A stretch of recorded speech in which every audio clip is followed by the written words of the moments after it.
Parfum Givenchy au Japon, c'est surtout des cosmétiques. C'est sur ce marché que nous allons nous pencher aujourd'hui, avec Jérôme Mallet à la tête de la structure au Japon.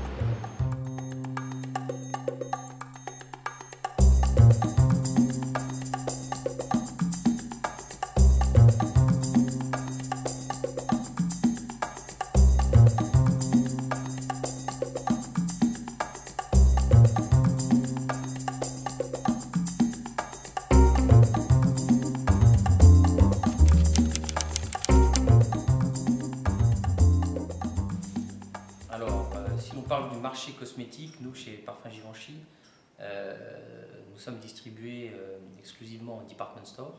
Donc je vais parler plus particulièrement de la distribution department store.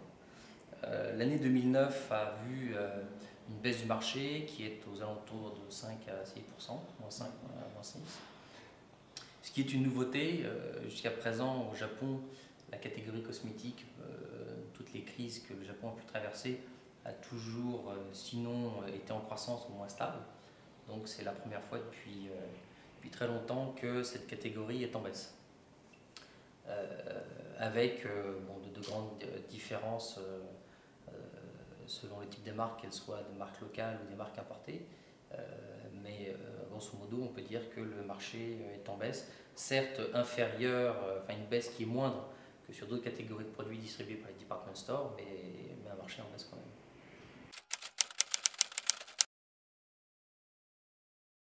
Non, le rituel, ce que vous appelez le rituel d'utilisation des produits cosmétiques n'a pas changé au Japon foncièrement. Il est toujours aussi élaboré et complet. Il faut garder en tête que les consommatrices japonaises sont sans doute les consommatrices les plus sophistiquées au monde en termes de cosmétiques.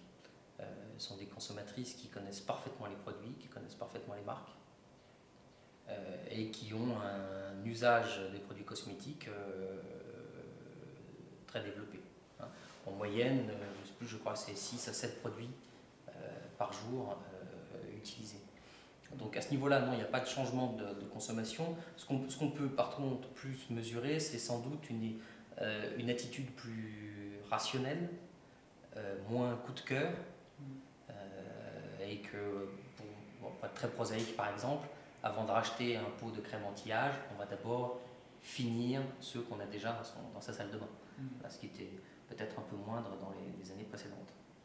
À partir du moment où on lance un produit qui est en rupture ou qui propose une valeur ajoutée évidente, il rencontre un succès immédiat et il est en croissance. Donc, pour prendre un exemple, nous avons lancé un mascara qui s'appelle Phenomenize, qui est une mini-révolution dans le marché du mascara, avec une brosse totalement innovante, une brosse ronde qui permet une nouvelle gestuelle.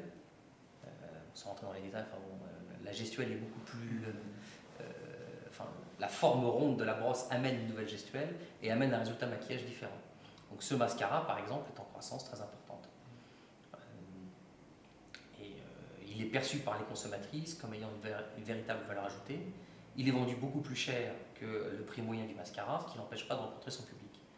Donc j'entends ici et là, et dans le sens de votre question, je comprends un peu comme ça. Est-ce que les produits chers rencontrent moins de succès que les produits moins chers?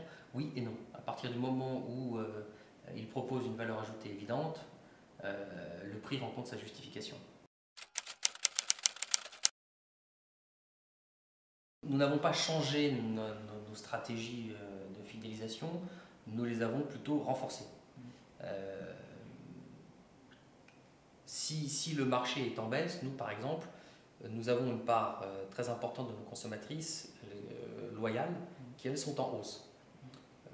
Nous avons mis en place et renforcé un club de fidélité qui s'appelle le Club de Luxe, qui récompense la fidélité de nos consommatrices à partir du moment où elles ont un certain volume d'achat annuel.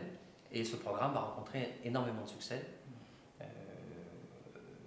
Ce programme de fidélisation vise non pas à offrir des cadeaux, ça je veux dire c'est très basique et c'est pas très intéressant, plus à renforcer le lien avec la marque. Nos consommatrices fidèles sentent qu'elles font partie entre guillemets de la famille Givenchy, elles ont un signe de reconnaissance, elles ont une carte de fidélité qu'elles montrent au comptoir quand elles arrivent. Donc, elles sont reconnues comme des clientes un peu à part. Et ce travail de fidélisation a énormément payé, puisque le trafic globalement en department store sur les flores cosmétiques est en baisse importante, mais nous, notre trafic de clients fidèles est en hausse. Alors le problème qu'on a plus à traiter maintenant, il est commun, je pense, à beaucoup de grandes marques étrangères, c'est un problème de recrutement. Dans ce contexte de baisse de trafic global dans les department stores, et plus particulièrement sur les flores cosmétiques, le rez-de-chaussée qui nous intéresse, c'est comment arriver à recruter les consommatrices qui visitent les department stores et comment arriver aussi à recruter les consommatrices qui ne visitent pas les department stores. Il y a plusieurs stratégies des marques cosmétiques sur Internet. Certaines considèrent que ça n'est qu'un moyen média, d'autres que c'est un moyen de vente. Nous sommes à la fois sur les deux. Pour ce qui est de la vente, nous n'avons pas mis en place de site internet propre.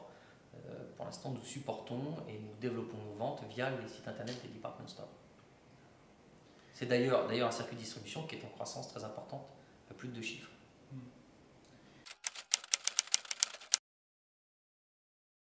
Tous les indicateurs qui vont avoir une influence sur, je dirais, la confiance du consommateur et de la consommatrice japonaise. La crise qu'on connaît actuellement au Japon n'est pas une crise de pouvoir d'achat. Je pense que dans la plupart des autres secteurs d'activité, on vous dit la même chose. Les consommateurs japonais ont du pouvoir d'achat, c'est juste que pour l'instant, ils se réfrènent dans leurs achats. Donc il y a une crise de confiance politique, sociale, économique. Donc tous les résultats qui vont renforcer la confiance de la consommatrice japonaise, c'est évidemment ces indicateurs-là que nous allons suivre. Et plus particulièrement pour notre circuit de distribution, c'est aussi le pouvoir d'attractivité des department stores. Dans quelle mesure est-ce que les mesures qu'ils mettent en place vont renforcer le trafic global des department stores?